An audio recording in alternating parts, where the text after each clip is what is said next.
Hi everyone, आज के video में देखेंगे समाजशास्त्र के टॉप 250 क्वेश्चन। आज का वीडियो नंबर 4 है। इससे पहले हमने 3 वीडियो ऑलरेडी कंप्लीट कर चुके हैं जिसमें 250 क्वेश्चन कंप्लीट किया गया है। अगर आपने वो सारा वीडियो नहीं देखा है तो आप जाकर वीडियो के प्लेलिस्ट में जरूर चेकआउट कीजिएगा, क्योंकि सारे क्वेश्चन काफ़ी इंपॉर्टेंट है आपके झारखंड लेडी सुपरवाइजर एग्जाम के लिए। तो चलिए शुरू करते हैं आज का पहला क्वेश्चन। लेकिन उससे पहले अगर आप बीपीएससी स्टेट या झारखंड लेडीज सुपरवाइजर की तैयारी कर रहे हैं तो आप लोग के लिए जो आपके सिलेबस है झारखंड लेडीज सुपरवाइजर का, चाहे बीपीएससी चाहे स्टेट, आपके सारे सिलेबस से हमने टॉपिक वाइज एमसीक्यू जितने भी टॉपिक्स दिए गए हैं उस सारे टॉपिक्स के 2000 से ज़्यादा एमसीक्यू रेडी किया हुआ है। साथ में आपको 15 प्रीवियस ईयर क्वेश्चन, जिससे आपको आइडिया लग सके कि एग्जाम में कैसे क्वेश्चन आते हैं, कौन कौन से क्वेश्चन बार बार रिपीट होते हैं, और साथ में 10 प्रैक्टिस सेट जिसे आप अटेम्प्ट करके अपने एग्जाम से पहले स्कोर को जांच सकते हो कि कितना स्कोर आप कर पा रहे हो। मोस्ट इंपॉर्टेंट एनसीईआरटी क्लास 11-12 से बीपीएससी 3.0 में 20 से 25 क्वेश्चन पूछे गए थे। तो एनसीईआरटी क्लास 11-12 का क्वेश्चन आंसर भी दिया जा रहा है। इतना सब कुछ दिया जा रहा है, साथ में आपको प्रॉपर गाइड भी किया जाएगा। कोई भी प्रॉब्लम, कोई भी इशू होती है, आप मुझसे इस नंबर पर व्हाट्सएप करके आप अपनी डिटेल्स ले सकते हो। अगर आप इंटरेस्टेड हो नोट्स लेने के लिए तो आप मुझे इस नंबर पे व्हाट्सएप करके नोट्स को ले सकते हैं। तो चलिए शुरू करते हैं आज का पहला क्वेश्चन। पिछले वीडियो में हमने 164 क्वेश्चन कंप्लीट कर लिए थे, तो आज की वीडियो में क्वेश्चन नंबर 165 से स्टार्ट करने जा रहे हैं हम। और आप लोगों से रिक्वेस्ट रहेगा कि वीडियो को लाइक और शेयर कर दीजिएगा, क्योंकि आप लोग वीडियो चालू होने के बाद आप इस पर ध्यान नहीं देते हो। तो पहला क्वेश्चन आपसे पूछ रहा है कि आश्रम शब्द का अर्थ क्या होता है। तो आपके पास 4 ऑप्शन है, चारों ऑप्शन को रीड कीजिए और बताइए आश्रम शब्द का अर्थ क्या होता है।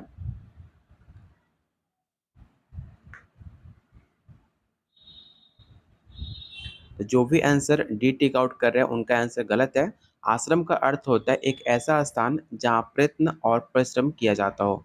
ऑप्शन इसका ए राइट आंसर होगा। भारत में आश्रम व्यवस्था किस काल में स्टार्ट हुआ। स्मृति काल में, वैदिक काल, उपनिषद काल, या ऑप्शन डी है मध्यकाल।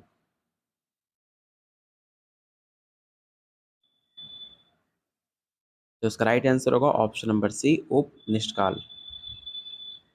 आश्रम व्यवस्था का क्या उद्देश्य है। भौतिक सुख, पारिवारिक सुख, मोक्ष, या ऑप्शन डी है स्वर्ग। तो इसका right answer option number c हो जाएगा। अगला क्वेश्चन, वानप्रस्थ आश्रम की अवधि कितनी है। ये सवाल काफी इंपॉर्टेंट है क्योंकि ऑलरेडी सवाल आपके एग्जाम में पूछा जा चुका है। तो इस क्वेश्चन को आप भी क्वेश्चन जरूर टिक आउट कीजिएगा। तो इसका राइट आंसर हो जाएगा ऑप्शन नंबर सी 50 से 75 वर्ष तक। आश्रम व्यवस्था में एक व्यक्ति के जीवन को कितने खंडों में विभाजित किया गया है। 4, 2, 5, या ऑप्शन डी है 7।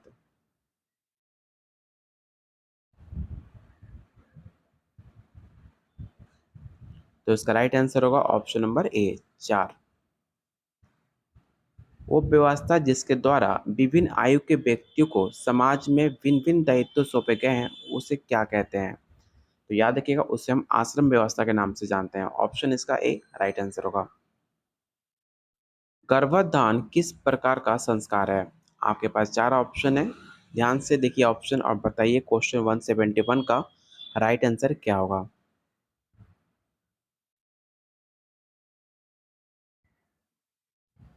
तो इसका राइट आंसर हो जाएगा ऑप्शन नंबर ए। पुंसवन किस प्रकार का संस्कार है। तो याद रखिएगा, पुंसवन एक तरह का परक जन्म संस्कार माना जाता है, जो कि राइट आंसर होगा ऑप्शन नंबर ए।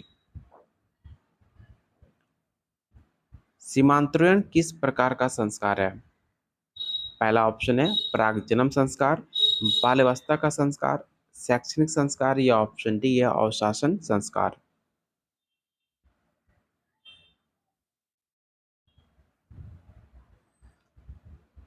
क्वेश्चन 173 का जो राइट आंसर होगा ऑप्शन नंबर ए हो जाएगा।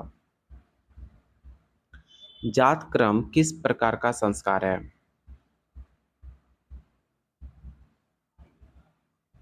तो याद रखिएगा, जात क्रम बाल्यावस्था का संस्कार माना जाता है। ऑप्शन इसका बी राइट आंसर होगा। नामकरण किस प्रकार का संस्कार है? तो आपने देखा होगा नामकरण बाल्यावस्था के टाइम होता है, इसलिए इसका जो राइट आंसर होगा बाल्यावस्था का संस्कार हो जाएगा, ऑप्शन नंबर बी। निम्नलिखित में कौन सा संस्कारों का प्रमुख उद्देश्य माना जाता है? ये सवाल काफी इंपॉर्टेंट है, याद रखिएगा। क्वेश्चन 176 का right answer option number D हो जाएगा। अगर आपने अभी तक टेलीग्राम ग्रुप को ज्वाइन नहीं किया है तो टेलीग्राम ग्रुप को जरूर ज्वाइन करना, जिसका लिंक मैंने डिस्क्रिप्शन बॉक्स और कमेंट बॉक्स में पिन कर रखा हुआ है। यहाँ पे सारे अपडेट, सारे पोस्ट, जो भी वैकेंसी आती है सब कुछ आपको अपडेट यहाँ पर कर दिया जाता है। अगला क्वेश्चन है, कर्ण छेदन किस प्रकार का संस्कार है?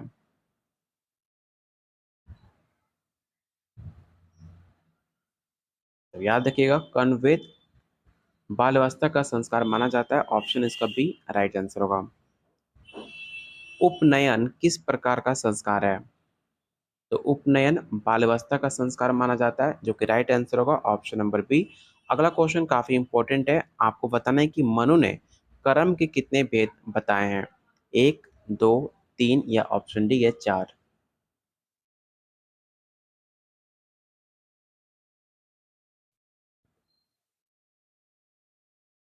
तो क्वेश्चन 179 का जो राइट आंसर होगा ऑप्शन नंबर सी हो जाएगा। अगला क्वेश्चन, आपको एक श्लोक दिया गया है, आपको बताना है कि श्लोक किस कथन, किस ग्रंथ से वर्णित है? महाभारत से, गीता से, रामायण से या ऑप्शन डी है मनुस्मृति से?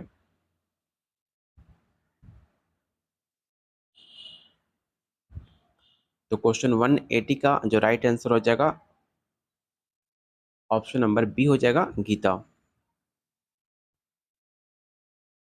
कर्म की अवधारणा किससे संबंधित माना जाता है? कर्मफल से, पुनः जन्म से, प्रारंभ से या ऑप्शन डी या उपरोक्त में से सभी?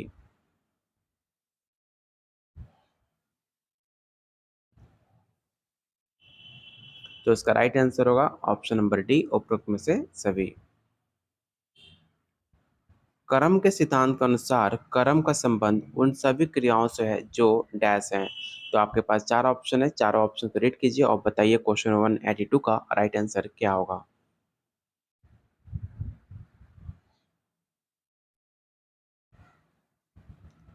तो इसका राइट आंसर होगा ऑप्शन नंबर डी, शरीर, वाणी तथा मन द्वारा किए जाते हैं, ऑप्शन नंबर डी। गीता में कर्म के कितने भेद बताए गए हैं? तो काफी आसान क्वेश्चन है, आपको पता होगा। गीता में कर्म के तीन भेद बताए गए हैं, अगर आपको नाम पता हो तो कमेंट बॉक्स में नाम बताइए, तो तीन भेद का नाम क्या क्या था? निष्काम कर्म का विस्तृत विवरण किस धर्म ग्रंथ से मिलता है? वेद से, उपनिषद से, महाभारत या ऑप्शन डी है गीता?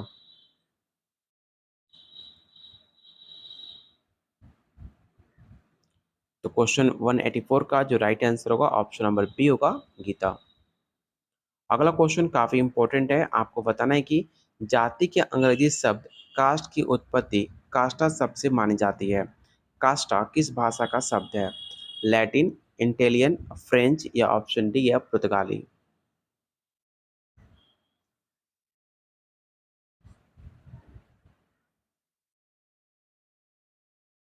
तो इसका राइट आंसर होगा ऑप्शन नंबर डी। अगला क्वेश्चन मोस्ट इंपॉर्टेंट है, जाति एक बंद वर्ग है, ये कथन किसका है? ये सवाल कई बार आपके एग्जाम में सवाल पूछा जा चुका है और मैंने कई बार आपको प्रैक्टिस सेट में इस क्वेश्चन को कराया भी होगा। तो उम्मीद करता हूँ आप इसका आंसर सही बता पाओगे कि जाति एक बंद वर्ग है, ये स्टेटमेंट किसका है?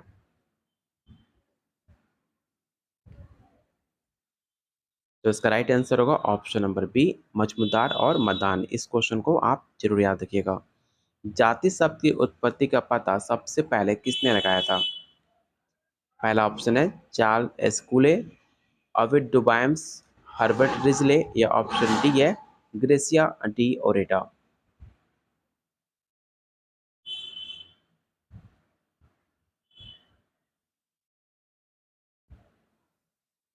तो इसका राइट आंसर होगा ऑप्शन नंबर डी। जाति व्यवस्था का सबसे पहले लिखित उल्लेख कहाँ पर मिलता है? तो काफी आसान क्वेश्चन है, आपको पता होगा कि सबसे पहले त्रिवेद का गठन हुआ था, इसका राइट आंसर होगा ऑप्शन नंबर ए। निम्नलिखित में जाति के कार्य बताइए। मानसिक सुरक्षा, संस्कृति की रक्षा, व्यवसाय का निर्धारण या ऑप्शन डी है उपरोक्त में से सभी?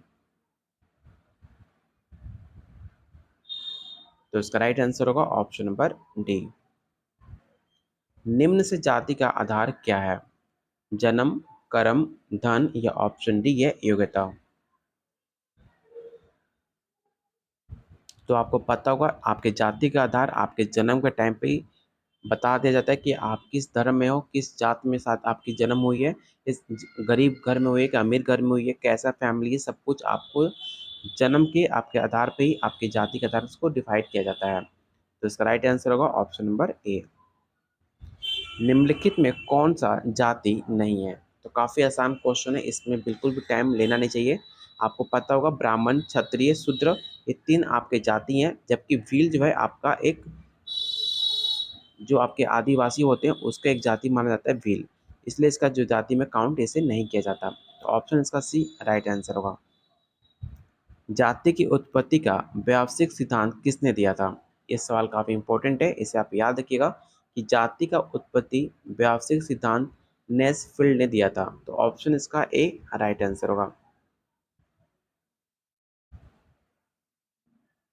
जाति और वर्ग में क्या समानता है? आपके पास 4 ऑप्शन है, चारों ऑप्शन को देखिए और बताइए जाति और वर्ग में क्या समानता है।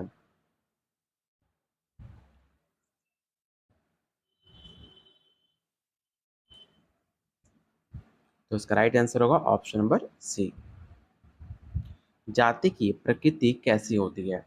परिवर्तनशील, अपरिवर्तनशील, बंद या ऑप्शन डी है खुली। तो जाति की प्रकृति आपकी बंद होती है, ऑप्शन नंबर सी इसका राइट आंसर होगा। विवाह स्त्री तथा पुरुष के पारिवारिक जीवन में प्रवेश करने की संस्था है, ये परिभाषा किसके द्वारा लिखी गई थी? वेस्टरमार्क, वागाडस, किंग्सले डेविस या ऑप्शन डी है एच जॉनसन। तो ये स्टेटमेंट बोगार्डस के द्वारा लिखी गई थी, ऑप्शन नंबर बी इसका राइट आंसर होगा। निम्नांकित में किसी विवाह का उद्देश्य कहा जाएगा? तो याद रखिएगा इसका right answer option number D हो जाएगा, उपरोक्त में से सभी। विवाह का क्या उद्देश्य होता है? तो इस बात से तो आप बेखबर हो गए कि विवाह का मुख्य उद्देश्य क्या होता है। तो याद रखिएगा विवाह का मुख्य उद्देश्य यौन संबंध को नियमन करना, सामाजिक संगठन को स्थिरता प्रदान करना और परिवार की स्थापना करना, ये तीनों रीजन हो सकते हैं विवाह का उद्देश्य। इसलिए इसका जो राइट आंसर होगा ऑप्शन नंबर डी हो जाएगा। हिंदुओं में विवाह को क्या माना जाता है? धार्मिक संस्कार, सामाजिक समझौता, कानूनी बंधन या ऑप्शन डी है इनमें से कोई नहीं। ध्यान से ऑप्शन को रीड करना, सारे ऑप्शन काफ़ी क्लोज हैं, इसलिए ध्यान से आप आंसर को राइट आंसर टिक आउट करना। तो हिंदू विवाह एक तरह से धार्मिक संस्कार माना जाता है, जो कि राइट आंसर होगा ऑप्शन नंबर ए। हिंदुओं में विवाह के परंपरागत स्वरूप कितने माने गए हैं? 5, 8, 12 या ऑप्शन डी है 16।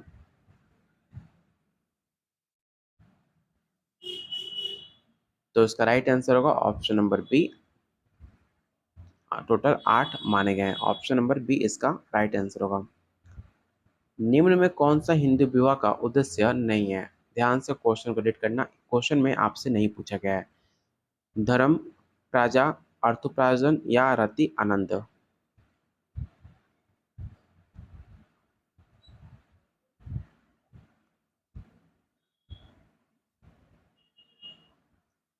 तो इसका राइट आंसर होगा ऑप्शन नंबर सी। अगला क्वेश्चन है कन्या मूल्य देकर संपन्न किए जाने वाले विवाह को क्या कहते हैं? तो याद रखिएगा उसे असुर विवाह के नाम से जाना जाता है, जो कि राइट आंसर होगा ऑप्शन नंबर सी। हिंदू विवाह एक धार्मिक संस्कार है, किसने कहा है? ये सवाल ऑलरेडी कई बार आपके एग्जाम में पूछा हुआ सवाल है। तो याद रखिएगा स्टेटमेंट बेस्ड क्वेश्चन है और स्टेटमेंट बेस्ड क्वेश्चन आपके 4-5 क्वेश्चन आपके एग्जाम में हमेशा आपको देखने को मिलेगा। याद रखिएगा डॉक्टर के एम कपाड़िया ने कहा था हिंदू विवाह एक धार्मिक संस्कार है, जो कि राइट आंसर होगा ऑप्शन नंबर ए। उस जाति की लड़की निम्न जाति के लड़के से विवाह करती है उसे हम क्या कहते हैं? एक हायर कास्ट की लड़की जैसे कि ब्राह्मण है और अपने छोटे कास्ट जैसे कि चमार या फिर यादव से शादी कर लेती है तो उसे हम क्या कहेंगे, आपको ये बताना है। तो उसे कहा जाता है प्रतिलोम विवाह। ऑप्शन नंबर बी इसका राइट आंसर होगा। वो कौन सा विवाह है जिसमें स्त्री का अपहरण करके उससे विवाह किया जाता है? ऐसे आपने देखा होगा बहुत सारे गांव में या बहुत सारे ऐसे पुराने इलाकों में जहां पर स्त्री को अपहरण करके उससे विवाह किया जाता है। आपको बिहार में देखने को मिलेगा कि लड़की को अपहरण करके लड़की से शादी किया जाता है, लेकिन बहुत सारे ऐसे जगह हैं जहाँ पे स्त्री को किडनैप किया जाता है और उससे शादी किया जाता है। तो याद रखिएगा वैसे विवाह को राक्षस विवाह कहा जाता है। ऑप्शन नंबर डी इसका राइट आंसर होगा। शरीयत के अनुसार मुस्लिम विवाह को क्या माना गया है? याद रखिएगा शादी से, चाहे आपका हिंदू मुस्लिम शादी हो विवाह हो, इससे आपके एग्जाम में 2 से 3 क्वेश्चन विवाह से आपको 100% देखने को मिलता है। इसलिए हमने काफ़ी क्वेश्चन रखे हैं विवाह से जिससे आप बेटर प्रैक्टिस कर पाओ। आपको बताना है कि शरीयत के अनुसार मुस्लिम विवाह को क्या माना जाता है? खुदा का हुक्म, समझौता, सुना या ऑप्शन डी या उपरोक्त में से कोई नहीं। तो इसका राइट आंसर होगा ऑप्शन नंबर बी, समझौता। अगला क्वेश्चन काफी लंबा है। आपको बताना है कि मुस्लिम विवाह एक समझौता है जिसका उद्देश्य यौन संबंध और बच्चों के प्रजनन को कानूनी रूप देना है और समाज के हित के लिए पति पत्नी और उनके उत्पन्न संतानों के अधिकार और कर्तव्य को निर्धारित करके सामाजिक नियमन करना है। ये परिभाषा किस समाजशास्त्री की है? तो एक समाजशास्त्री हैं जिन्होंने मुस्लिम विवाह को लेकर अपना नजरिया बताया हुआ है। तो आपको बताना है कि ये जो स्टेटमेंट बेस्ड क्वेश्चन है किस समाजशास्त्री का ये लाइन है, किस समाजशास्त्री का स्टेटमेंट है? तो क्वेश्चन 206 का जो राइट आंसर होगा ऑप्शन नंबर सी होगा, हैदयागी।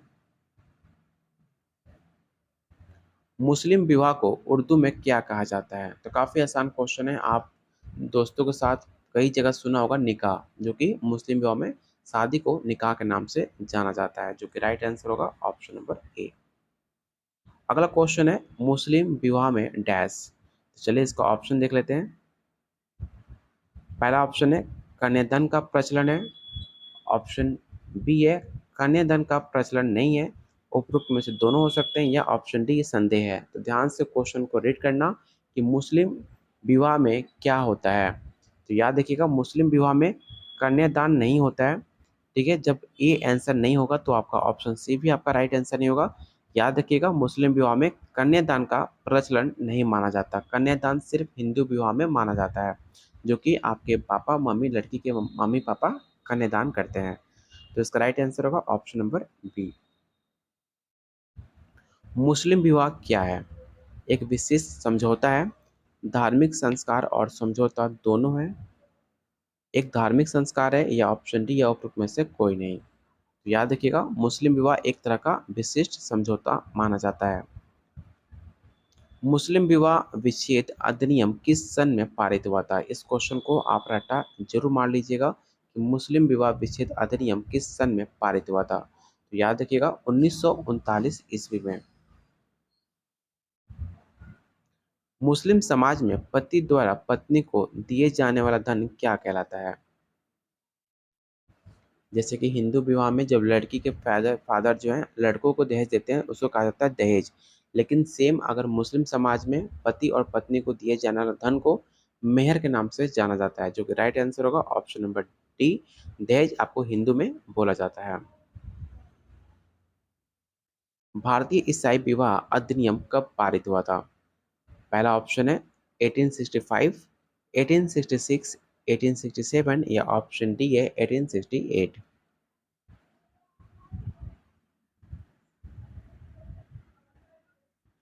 तो ईसाई विवाह अधिनियम 1867 में पारित हुआ था, जो कि राइट आंसर होगा ऑप्शन नंबर सी। ईसाई विवाह क्या है? एक सामाजिक समझौता है या धार्मिक संस्कार है या उपरोक्त में से दोनों है या उपरोक्त में से कोई नहीं। तो इसका राइट आंसर होगा ऑप्शन नंबर सी, ए और बी दोनों है। निम्न में ईसाई विवाह का उद्देश्य कौन सा नहीं है? क्या वो परिवार की स्थापना के लिए विवाह करते हैं, पवित्र जीवन का विकास के लिए शादी करते हैं, समाज की कंटिन्यूटी के लिए शादी करते हैं, या ऑप्शन डी या पारस्परिक के लिए शादी करते हैं। तो याद रखिएगा, इसका right answer option number c होगा, जो कि काफी इंपॉर्टेंट है, इसे आप जरूर याद रखिएगा। अगला क्वेश्चन है, भारत में किस जनजाति में बहुपत्नी विवाह का प्रचलन है? ये सवाल कई बार आपके एग्जाम में पूछा हुआ सवाल है, इसे भी आप याद रखिएगा।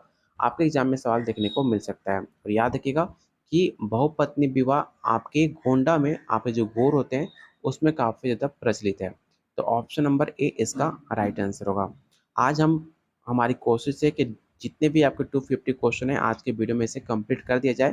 तो वीडियो आज से थोड़ा काफ़ी लंबा होगा, तो आप वीडियो में बने रहना और सारे क्वेश्चन अटेम्प्ट जरूर करना, क्योंकि सारे क्वेश्चन काफ़ी इंपॉर्टेंट है आपके एग्जाम के लिए। और वीडियो को लाइक एंड शेयर जरूर कर दीजिएगा। अगला क्वेश्चन है, जनजातियों में जीवन साथी का चुनाव करने से संबंधित किस पद्धति का प्रचलन नहीं है? इस क्वेश्चन को याद रखिएगा, आपसे क्वेश्चन में नहीं पूछा गया है। तो पहला ऑप्शन है अशुर विवाह, हरण विवाह, परीक्षा विवाह, या ऑप्शन डी है सेवा विवाह।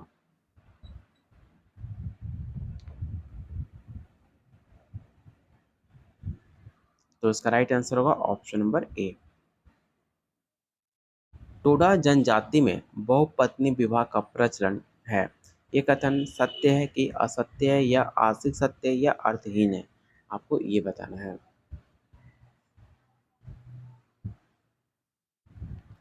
तो इसका राइट आंसर होगा ऑप्शन नंबर सी, असत्य है। जनजातियों में आज पुरुष प्रधान सामाजिक व्यवस्था का प्रभाव पड़ने से विवाह को जिस प्रथा का प्रचलन बढ़ा है वो क्या है? समूह विवाह, एक विवाह, बहुपत्नी विवाह, या ऑप्शन डी है बहुपति विवाह। तो आज के टाइम पे चाहे आप मुस्लिम हो, चाहे हिंदी हो, चाहे किसी भी कास्ट से आप बिलोंग करते हो, आज के टाइम पे एक विवाह काफ़ी ज़्यादा प्रचलित है। चाहे आप मुस्लिम समाज में देख सकते हो, पहले के ज़माने में एक मुस्लिम काफ़ी ज़्यादा लोग शादी करते थे, लेकिन जैसे जैसे उनकी एजुकेशन बढ़ रही है, तो उनके हिसाब से आज के टाइम पे बहुत सारे, मेरे शायद दोस्त हो, चाहे बहुत सारे ऐसे अपने आसपास देखे होंगे कि हर एक मुस्लिम लड़का एक ही लड़की शादी करता है, वो बहु पत्नी विवाह नहीं करता आज के टाइम पे, जो कि काफ़ी अच्छी बात है। तो इसका राइट आंसर होगा ऑप्शन नंबर बी। जब एकाधिक भाई आपस में मिलकर एक ही स्त्री से विवाह करते हैं उसे हम क्या कहते हैं? क्या उसे हम बहुपति विवाह कहते हैं, एक विवाह कहते हैं, समूह विवाह कहते हैं, या प्रातुक बहुपति विवाह? तो आपने देखा होगा महाभारत में जो पांडु थे, उनकी एक स्त्री थी, उनके पांचों भाई से उनकी शादी हुई थी, जिसे हम कहते हैं भातृक बहुपति विवाह, जो कि किसी रीजन से ऐसा हुआ था। ऑप्शन नंबर डी इसका राइट आंसर होगा। बहुपत्नी विवाह का प्रचलन कब से है? ईसाइयों में है, हिंदुओं में है, जनजातियों में है, या ऑप्शन डी है उपरोक्त में से कोई नहीं? एक पुरुष के बहुत सारी पत्नियां होती हैं, आपको अक्सर ऐसे देखने को मिलेंगे जनजातियों में, जो कि राइट आंसर होगा ऑप्शन नंबर सी। प्लान विवाह एक प्रकार का क्या है? आजकल जो लड़का लड़की लव मैरिज करके भाग जाते हैं, उसे कहा जाता है प्लान विवाह, जो कि पहले के टाइम में जनजातीय विवाह बहुत सारे ऐसे लोग करते थे, लेकिन आज के टाइम पे जो लव मैरिज है, जो फैमिली को छोड़ के भाग जाते हैं, वो प्लान विवाह का एक प्रकार उसे भी कंसीडर किया जा सकता है, जो कि राइट आंसर होगा ऑप्शन नंबर ए। परिवार उस समूह का नाम है जो यौन संबंधों पर आश्रित है, इतना छोटा और शक्तिशाली है जिसमें संतान के जन्म और पालन पोषण की व्यवस्था की जा सकती है। ये कथन किसका है, आपको ये बताना है। पहला ऑप्शन है मैकाइवर और पेज, आगवन तथा नेमकॉफ, लोवी, या ऑप्शन डी है एंडरसन?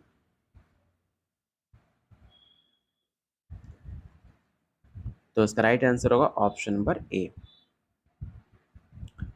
परिवार ऐसे व्यक्तियों का समूह है जिनके एक दूसरे के प्रति संबंध समरसता पर आधारित होते हैं, जो इस प्रकार एक दूसरे के नातेदार होते हैं। ये कथन किसका है, आपको ये बताना है। तो पहला ऑप्शन हो जाएगा आपका लूसी मेयर, ऑप्शन बी है वेस्टर मार्क, ऑप्शन सी है एंडरसन, या ऑप्शन डी किंग्सले डेविस?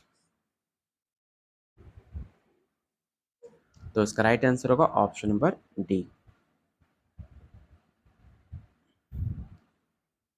निम्नलिखित में कौन सी विशेषता परिवार की नहीं है? ये भी सवाल काफी इंपॉर्टेंट है।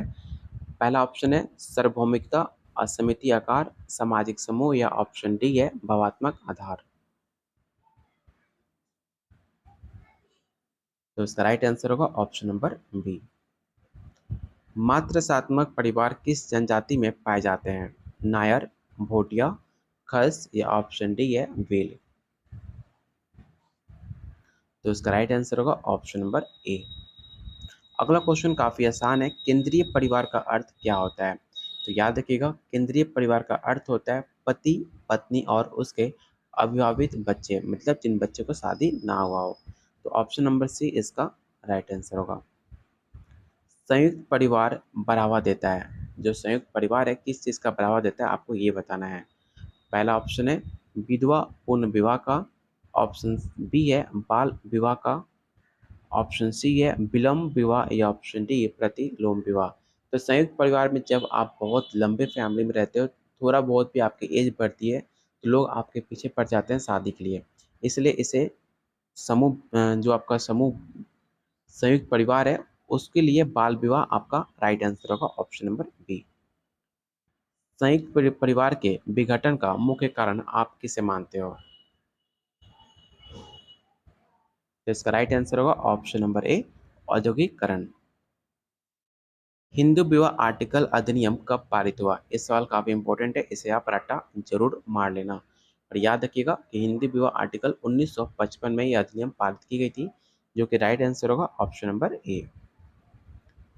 हिंदू विवाह पुनः विवाह अधिनियम कब पारित हुआ? 1952 और 1856, 1958 या ऑप्शन डी है 1956। तो इसका राइट आंसर होगा ऑप्शन नंबर बी। अगला क्वेश्चन है बाल विवाह निरोधक अधिनियम कब पारित हुआ? ये भी सवाल काफी कई बार आपके एग्जाम में सवाल पूछा गया है, तो याद रखिएगा कि बाल विवाह निरोधक अधिनियम 1929 में पारित किया गया था, जो कि राइट आंसर होगा ऑप्शन नंबर ए। विशेष विवाह अधिनियम कब पारित हुआ? 1954, 1955, 1956 या ऑप्शन डी है 1957। तो इसका राइट आंसर होगा ऑप्शन नंबर ए 1954 में। दहेज निरोधक अधिनियम कब पारित हुआ? तो काफ़ी आसान क्वेश्चन है, इससे रिलेटेड कई बार दहेज से क्वेश्चन पूछे गए हैं आपके समाजशास्त्र में, तो याद रखिएगा दहेज निरोधक अधिनियम 1961 में पास किया गया था, जो कि राइट आंसर होगा ऑप्शन नंबर डी। स्त्री और कन्याओं को अनैतिक व्यापार निरोधक अधिनियम कब पारित हुआ था? तो इसका राइट आंसर होगा 1956 में ऑप्शन नंबर सी। हिंदू दत्तक ग्रहण एवं भरण पोषण अधिनियम कब पारित हुआ? चलिए पहले इसका ऑप्शन देख लेते हैं। 1955, 1956, 1958 या ऑप्शन डी है 1957। जो कि राइट आंसर होगा ऑप्शन नंबर बी। इसका राइट आंसर 1957 होना चाहिए, option number d. Option number c इसका राइट आंसर होगा 1957। अगला क्वेश्चन अनटचेबिलिटी। अनटचेबिलिटी से बीपीएससी टीआरई 3 में जस्ट क्वेश्चन पूछे गए थे, आर्टिकल पूछा था कि किस आर्टिकल में अनटचेबिलिटी के बारे में बात की गई है, लेकिन इस क्वेश्चन में पूछा गया कि अनटचेबिलिटी अपराध अधिनियम कब पारित हुआ था?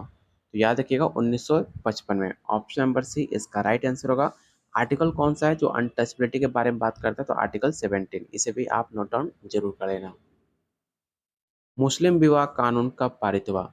ये भी सवाल काफी विवादों में रहता है। 1939 में मुस्लिम विवाह अधिनियम पारित किया गया था। ऑप्शन नंबर बी इसका राइट आंसर होगा। निम्नलिखित में कौन सा अधिनियम विवाह एक परिवार से संबंधित नहीं है? ध्यान से क्वेश्चन को रीड करना, क्वेश्चन में नहीं पूछा गया है। आपके पास चार ऑप्शन है, चारों ऑप्शन को रीड कीजिए और बताइए क्वेश्चन 138 का राइट आंसर क्या होगा।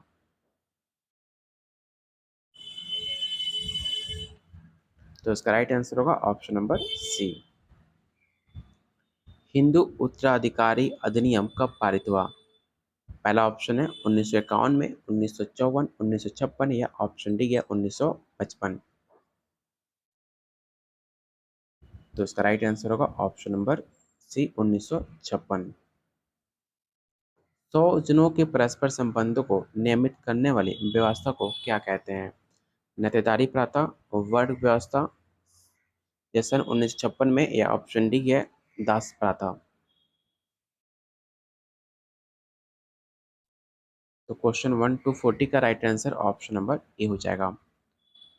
जिन संबंधियों से हमारा प्रत्यक्ष संबंध होता है वो हमारे क्या लगते हैं? प्राइमरी, सेकेंडरी, तृतीयक या चतुर्थक, मतलब डायरेक्ट संबंध जिनसे होते हैं। तो काफ़ी आसान क्वेश्चन है। अगर आप डायरेक्ट संबंध किसी से भी को रिलेट करते हो, उससे हम प्राइमरी रिलेशनशिप में हम उसे कंसिडर करते हैं। जैसे कि आपका पापा हुए, भाई बहन हो गए, ये सब आपके प्राइमरी में कंसिडर किए जाते हैं, जो कि आपके डायरेक्ट आपके रिलेशन होते हैं उनके साथ। तो इसका राइट आंसर ऑप्शन नंबर ए होगा। पति और पत्नी किस प्रकार के नातेदार हैं? प्राइमरी, सेकेंडरी, तृतीयक या ऑप्शन डी या चतुर्थक। तो जस्ट मैंने आपको बताया था, जो आपके जस्ट डायरेक्ट आपका रिलेशन है उसे हम प्राइमरी में कंसिडर करेंगे, जो कि राइट आंसर होगा ऑप्शन नंबर ए। जीजा और साला किस प्रकार के नातेदार हैं? तो पहला ऑप्शन है द्वितीयक, प्राथमिक, तृतीयक या चतुर्थक। तो ध्यान से ऑप्शन को रीड करो और बताओ क्वेश्चन 143 का राइट आंसर क्या होगा। चाहे आपके जीजा और साली हो, चाहे आपके जीजा चाहे कोई भी रिलेशन हो, आपका उस सेकेंडरी में काउंट किए जाएंगे, जो कि राइट आंसर होगा ऑप्शन नंबर ए। जीजा और साली किस प्रकार के संबंध में सामान्यतः पाए जाते हैं? ये सवाल आपके यूपी पीजीटी में सवाल पूछा गया था, और मैंने जस्ट आपका प्रीवियस ईयर क्वेश्चन जो कंप्लीट कराया गया था उसमें भी सवाल आपको देखने को मिला था। याद रखिएगा, जीजा और साली जो उनका रिश्ता होता है उसे परिवार में सामान्यतः पाए जाते हैं, जो कि राइट आंसर होगा ऑप्शन नंबर ए। भारत में जजमानी व्यवस्था का उल्लेख सर्वप्रथम किस विद्वान ने किया था? इस क्वेश्चन को आप जरूर रट्टा मार लेना और नाम याद रखिएगा, विलियम वाइजर।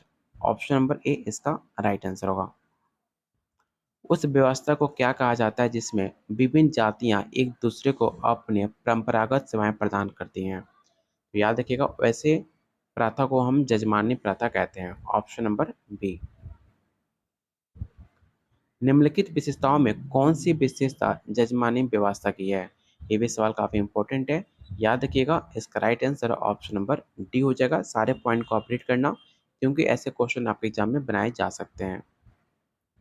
अगला क्वेश्चन है, निम्नलिखित में कौन सा जजमानी व्यवस्था का गुण या लाभ है? तो इसका भी right answer option number D हो जाएगा, उपरोक्त में से सभी। अगला क्वेश्चन, निम्नलिखित में कौन सा जजमानी व्यवस्था का अवगुण दोष माना जाता है? तो आपके पास चार ऑप्शन है, याद रखिएगा। आपके क्वेश्चन में दोष पूछा गया है, जो कि राइट आंसर होगा ऑप्शन नंबर डी, उपरोक्त में से सभी। क्वेश्चन 250 से पहले अगर अभी तक आपने वीडियो को लाइक नहीं किया है तो प्लीज़ वीडियो को लाइक करके जाना, क्योंकि ऐसे कंटेंट बनाने में हमें काफ़ी ज़्यादा एफर्ट लगी है और आपका एग्जाम काफ़ी नज़दीक है। तो हमें कोशिश है कि आपको इतने सारे बेहतरीन क्वेश्चन कराए जाए जो आपके एग्जाम के लिए काफ़ी ज़्यादा डायरेक्ट क्वेश्चन आपके एग्जाम में देखने को मिले। तो प्लीज़ वीडियो को लाइक एंड शेयर जरूर करना। अगर अभी तक आपने चैनल को सब्सक्राइब नहीं किया है तो चैनल को जरूर सब्सक्राइब कर लीजिएगा। आज का लास्ट क्वेश्चन 250, निम्नलिखित में कौन सा कारण जजमानी व्यवस्था का विघटन के लिए उत्तरदायी माना जाता है? तो पहला ऑप्शन है नगरीकरण, औद्योगिकरण, आधुनिक या ऑप्शन डी है ऑल ऑफ दिस। तो क्वेश्चन 250 का राइट आंसर होगा option number D, all of this. तो यहाँ पे आपका खत्म होता है क्वेश्चन, टोटल 250 क्वेश्चन।